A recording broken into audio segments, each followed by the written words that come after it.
no confidence motions have a very high place in our constitutional arrangements.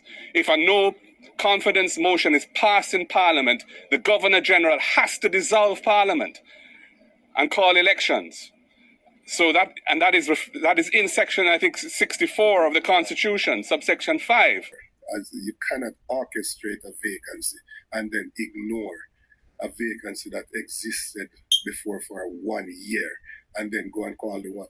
I don't think that has ever happened in the country before, where somebody resigns one day and by the next day you have an announcement.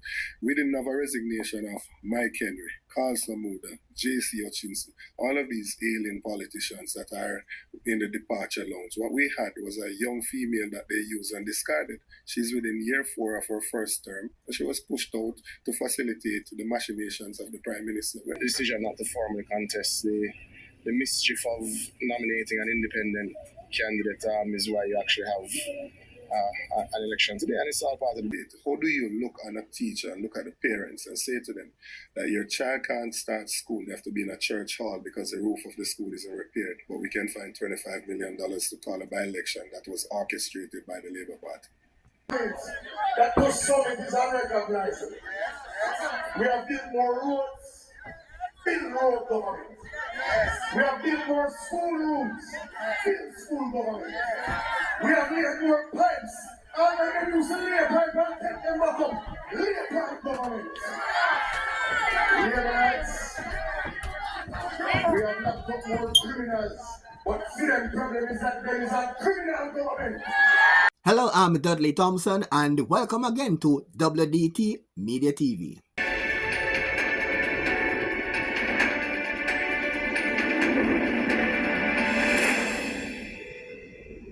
Welcome back to WDT Media TV. I'm Dudley Thompson. The PNP's Mark Golding took to the streets after his motion was blocked by Deputy House Speaker. But instead, he took to the street the very same motion that was intended to be tabled in Jamaica's Parliament. From doing so on what I regard to be a spurious basis, a basis that cannot hold water. The basis that was put forward was that the matters on which my motion was based are now sub judice. In other words, because the Prime Minister has apparently sought judicial review of certain matters arising from what the Integrity Commission has decided in relation to his matter. However, my motion is not dealing with the substance of that report, but is dealing with his own conduct as Prime Minister. And I wish to read the motion now so you can hear it. Whereas there is a ministerial code of conduct in place from 2002 that governs the conduct of members of the cabinet. And whereas the Prime Minister did not inform the people of Jamaica that he was being investigated by the Integrity Commission from as far back as August 2023 for illicit enrichment. And whereas the concealment of this information by the Prime Minister is a breach of the ministerial code of conduct that guided the Prime Minister in removing from office ministers serving in the cabinet over which he presided. And whereas the annual reports of the Integrity Commission for 22-23 and for 23-24 stated that several members of Parliament, initially 6 and then 8, were under investigation for illicit enrichment, but none had come forward to disclose that he or she was under investigation. And whereas the Integrity Commission's investigation report on the 17th September 2024 tabled in Parliament named the Prime Minister as being under investigation for illicit enrichment. And whereas the Prime Minister, as Chairman of Cabinet, instructed members of Cabinet not to divulge the name of any member under investigation for illicit enrichment, contrary to the spirit of the Ministerial Code of Conduct. And whereas the actions of the Prime Minister have caused and continue to cause severe damage to the trust necessary for good order and respect for public office. Be it resolved that this Honourable House condemns the Prime Minister for not maintaining ethical standards of transparency and openness in government. Secondly, censures the Prime Minister for his acts of covering up and concealment of the names, including his own, of those members of the Cabinet and or Parliament of which he was and may still be aware, but has kept them in positions of influence in the Cabinet with the effect of further undermining public trust in the institutions of government, and declares that the actions of the Prime Minister have severely undermined his credibility and trustworthiness, and that he no longer enjoys the confidence of this House. That was the motion that was to be put forward today and hopefully debated next week. We did not want it debated the same day that it was tabled. The Prime Minister is not here in Jamaica. That would not be right or proper. However, we were not allowed to proceed with the tabling of the motion because the Speaker herself had removed herself because the matter affected her husband, and the Deputy Speaker ruled that the motion was improperly brought in breach of the standing orders, relying on the sub judice rule, and so the motion will not go forward. And we think that that is an abuse of the rules of Parliament, and no confidence motions have a very high place in our constitutional arrangements. If a no confidence motion is passed in Parliament, the Governor General has to dissolve Parliament and call elections. So that is in section, I think, 64 of the Constitution, subsection 5. So for them to block the opposition from bringing a motion on the alleged basis that the matter is sub judice is really, in my view, a bad and sad day for our democracy. Again, it's an example of freedom of speech, freedom of association, our democratic principles being undermined by the misuse of power by the majority in Parliament. It's a very serious matter, and that is why we asked the media to come and hear what we had to say. Thank you. PNP Dr. Dayton Campbell explained why the PNP took no part in just concluded by-elections. Election mode, we're preparing for a general election. So if we're in the phase of preparing for a general election, calling a by-election could not be something that catches us off guard. There's a principled matter here, as you cannot orchestrate a vacancy and then ignore a vacancy that existed before for 1 year and then go and call the one. I don't think that has ever happened in the country before, where somebody resigns one day and by the next day you have an announcement. We didn't have a resignation of Mike Henry, Carl Samuda, J.C. Hutchinson, all of these alien politicians that are in the departure lounge. What we had was a young female that they used and discarded. She's within year 4 of her first term, and she was pushed out to facilitate the machinations of the Prime Minister. We're not going to be party to that. People's National Party will be contesting the by-elections in the 2 divisions that are vacant, so in the Moran Bay division and the Anian Town division. The reason being is that those divisions became vacant because of natural causes, persons died, and the local government election is not due until 2028. So we are 3.5 years away from a local government election. So we will be contesting those 2 by-elections.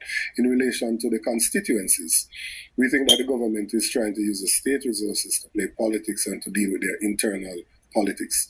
If you look at the constitution regarding local government election, we are not allowed to have a by-election within the last year, leading up to the general local government election. Even in the People's National Party, we have said that we have no elections within the year before a general election. And it should be the same thing in the government. What they are seeking to do is to use the state resources and to have a serial by-elections to generate some energy in their party, and we're not participating in the wasting of the state resources. It's going to take approximately $25 million for them to host a by-election.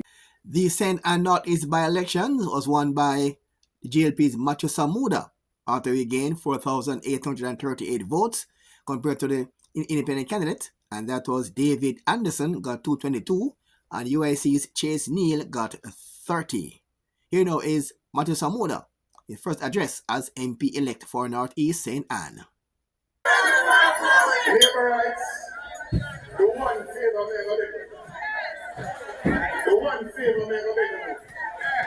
until we set, until we turn the people who say about PNP towards undemocratic. I'm confused. The one thing never beg about is support me. We work with JLP, PNP, no P, never come P, because we have to be. The government pay every P, because it is the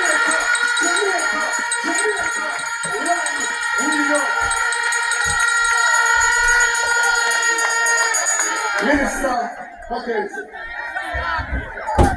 My chair. I will be MP for everybody. And the work starts tomorrow morning at 8 a.m. The work will continue on Wednesday at 8 a.m. The work will continue on Thursday at 8 a.m. The work will continue on Friday at 8 a.m. And the work will continue every day that ends with Y at 8 a.m. Because Yaki Central deserves us to start the work tomorrow morning. Continue the work Wednesday. Continue the work Thursday. Continue the work Friday.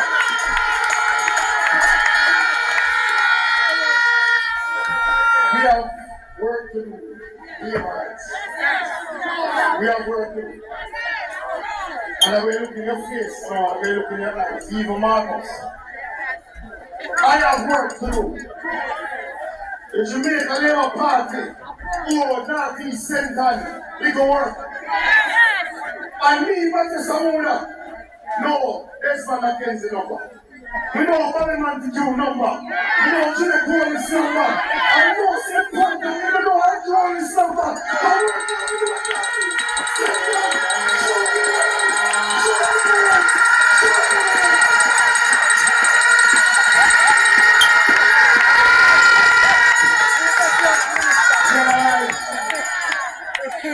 We have been joined, just want to acknowledge that we have been joined by the chairman of the Jamaica Labour Party, the Samuda Government of Parliament and Party chairman of the Manchester.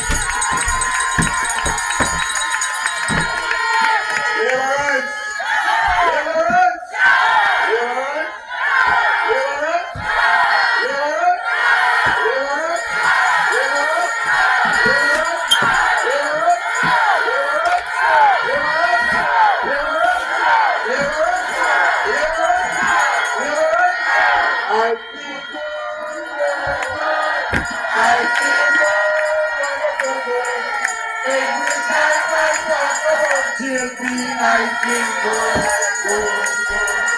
Let us congratulate Dr. Samuda. Let us thank all the MPs, caretakers, councillors, workers, delegates that came from Kensington to come here for the third time to work in Northeast England to bring home this seat for the Labour Party.